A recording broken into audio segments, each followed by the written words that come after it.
네, 안녕하세요. 메이즈입니다. 오늘은 세상에 하나밖에 없는 나만의 커스텀 키보드를 만들어 보도록 하겠습니다. 오늘 제가 리뷰할 물건들은 되게 많아요. 하나가 아닙니다.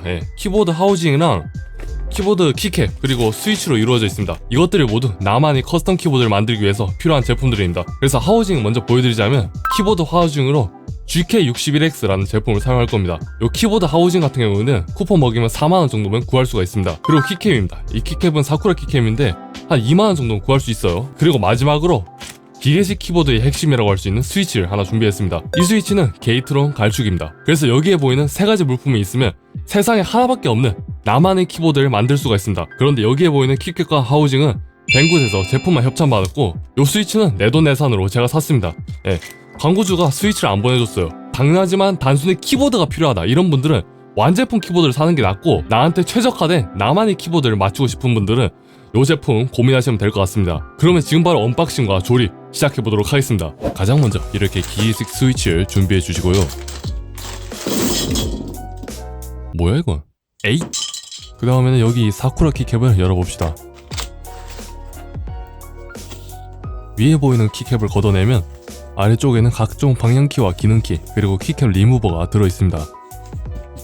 이제 키캡 하우징 열어보겠습니다. 대충 이렇게 하지 마라 이런 경고문 하나 들어있고요. 설명서엔 키보드 레이아웃과 단축키가 적혀있습니다. 자세히 보면 블루투스 뭐라고 적혀있는데 제 거는 블루투스 안돼요. 안되는 걸로 광고주가 보냈습니다. 본품은 비닐에 한 번 더 쌓여져 있습니다.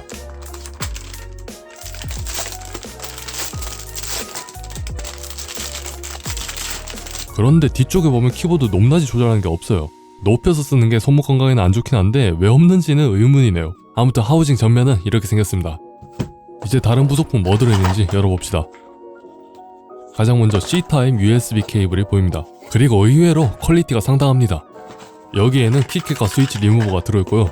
마지막에 이 철판은 어디에 쓰는 거냐면 스페이스바를 떼어내고 그 위치에 스위치 3개를 더 집어넣는 장치입니다. 어떻게 쓰는 건지 한번 직접 보여드리겠습니다. 이렇게 나사를 풀고 기존 스페이스바를 떼어냅니다. 그래서 떼어낸 위치에다가 이 장치 설치해주시면 스페이스바 대신에 스위치 3개를 더 쓸 수가 있습니다. 이런 식으로 커스터마이징이 가능한 거죠. 그리고 안쪽에는 통울림을 억제하기 위한 흡음재가 하나 있습니다. C타입 USB 케이블은 상단에 꽂아서 이렇게 탈부착이 가능합니다. 이제 하우징에다가 스위치 꽂아볼게요. 스위치 설치 방법 진짜 간단한데 그냥 하우징에 뚫려있는 구멍과 스위치 다리 잘 맞춰서 끼워주시면 레고 맞추듯이 정말 쉽게 들어가요. 전혀 어려운 부분이 없습니다. 한 번 더 보여드릴게요. 깁한 구멍과 스위치 다리 방향 확인하고 이렇게 끼워주면 되는 겁니다.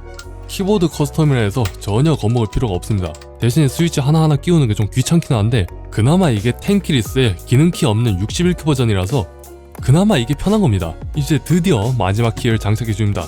하는데 한 15분 정도 걸린 것 같아요. 이제 대망의 LED 모드 한번 살펴봅시다.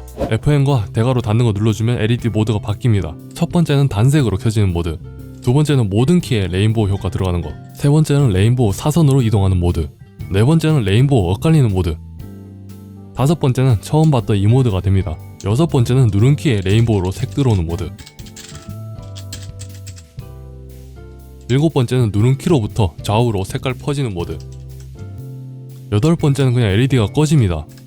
아홉 번째 모드가 좀 재밌는데 이런 식으로 소리에 반응해서 왼쪽부터 색깔이 차오릅니다. 열 번째도 뭐 비슷하고요. 11번째는 소리에 반응해서 중간부터 차오르네요. 그래서 이렇게 11가지 모든 모드를 보여드렸습니다. 그런데 지금 보면 눌러도 반응하지 않는 키가 있거든요. 스위치를 점검해 봐야겠습니다. 핫스왑이 되기 때문에 저는 켜진 상태에서 스위치를 뽑아주고요. 자세히 보니까 핀이 휘어져 있습니다. 그래서 멀쩡한 스위치를 골라서 다시 원래 자리에 꼽아주면 이렇게 정상적으로 다시 작동하게 됩니다. 이제 마지막으로 키보드에 이렇게 키캡을 꽂아줍시다. 이게 키캡을 가까이서 봤을 때 모습인데 인쇄 퀄리티는 나름 괜찮습니다. 어떤 방식으로 인쇄했는지는 안 나와있는데 아마 염료 승화 방식이 아닐까 싶어요. 이거 보시면 아시겠지만 다른 키캡에 비해 2배 이상으로 두껍습니다. PVT 키캡에 1.5mm 두께인 거 보면 상당히 묵직한 타건감을 보여줄 것 같습니다. 다른 키캡들도 인쇄 퀄리티는 괜찮은데 아래쪽 면이 마감이 약간 아쉽습니다. 당연하지만 스위치가 체리 MX 규격이면 이렇게 문제없이 스위치에 키캡을 끼울 수가 있습니다. 그래서 이렇게 쉬지 않고 키캡을 계속 끼우다 보면 어느새 이렇게 완성이 되어 있습니다. 저번에 리뷰했던 블루투스 휴대용 키보드를 가져와 봤는데 크기는 비슷해 보이죠? 근데 저번 키보드와는 다르게 이번 키보드는 아예 이 방향키가 없는 것처럼 보이기도 합니다. 그런데 실제로는 지금 제가 누르고 있는 이 4개의 키가 방향키 역할을 할 수가 있습니다. Fn키를 2번 연타하면 이게 방향키로 바뀝니다. 이게 LED로 표시가 되는데 잘 안 보이니까 뜯어서 보여드릴게요. 이렇게 Fn키 연타하면 LED 색깔이 바뀌고요. 이 상태에서는 제가 누르고 있는 키들이 방향키 역할을 합니다. 그래서 이번 키보드는 작은 크기를 가지면서도 일반적인 키보드와 레이아웃에서 차이가 없습니다. 그래서 마음에 들어요. 이제 키보드 타건음을 한번 들려드릴 건데 스테빌라이저가 들어있는 키부터 눌러볼게요.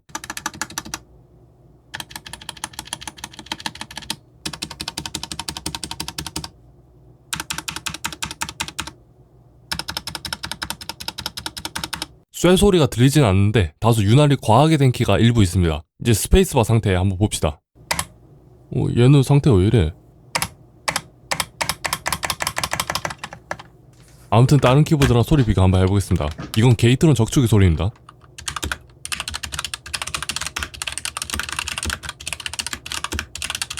이건 체리 갈축 소리입니다.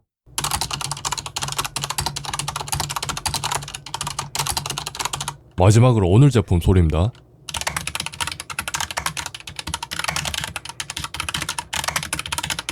여기 이 스페이스바만 제외하면 타건음은 나름 괜찮아요.